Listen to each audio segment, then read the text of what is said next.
Sir, please, bigyan niyo pa po kami ng extension, please. Sir, please, extension po, bigyan niyo pa po kami. O, ayan. NANI?! Iba't ibang uri ng estudyante no nag-aaral pa ako.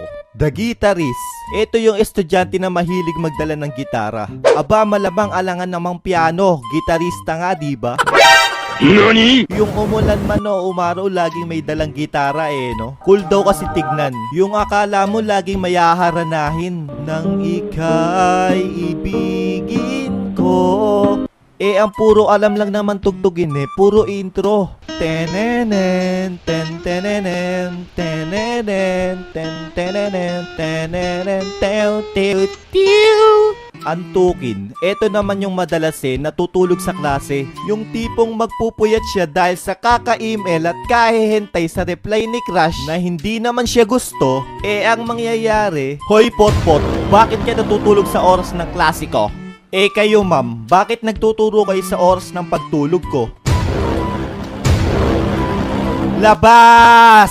Boy Lamon. Ito naman yung estudyanteng mahilig kumain sa loob ng klase. Yung akala mo hindi naaabutan ng break time, no? Yung tamang tago lang sa likod ng kaklase. Tapos pag tumalikod lang saglit si teacher biglang Nyam!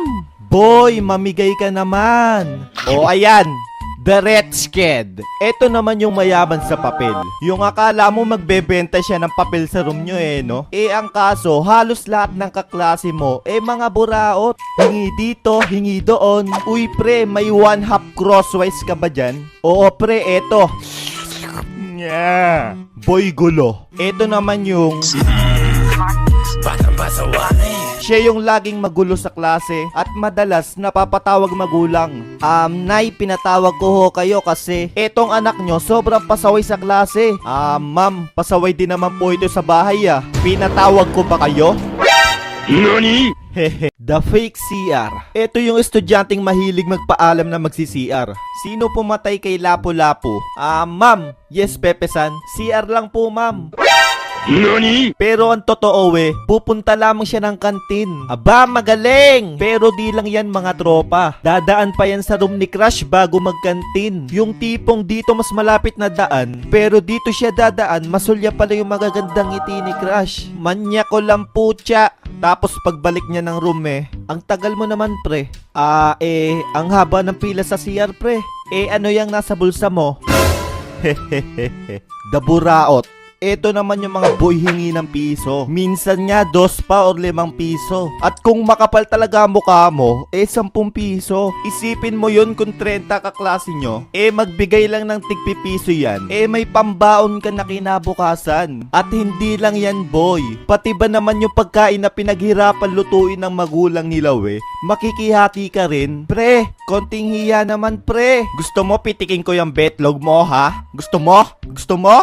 The Bubble. Ito naman yung estudyanteng makikita nyo sa first subject. Pero pagdating ng afternoon class, bigla na lang mawawala na parang bula. Madalas sila yung mga katingero, mga adik sa computer shop, yung mga Dota player ba? Hehe. Wow, kung makapagsalita ka parang di mo ginagawa yun Manahimik ka dyan. Minsan sila din yung madalas dinadapuan ng Friday sickness. Yung tipong every Friday absent siya no? At minsan kung tamad ka talagang estudyante, mawawala ka ng 1 linggo. Tapos pagdating ng final exam, bigla kang mabubuhay. Wow, magic! The Espasol. Ito yung mga estudyanteng babae na make-up, pulbo, lipstick, salamin, suklay. Yan yung kadalasan laman ng bag nila. Yung tipong di bali na walang papel o notebook sa bag basta may pampaganda okay na no? Pero akala mo naman mga clown sa kapal ng makeup. Ito na lang kulang mo kamukha mo na si Macdo. Nyak nyak nyak nyak nyak nyak nyak.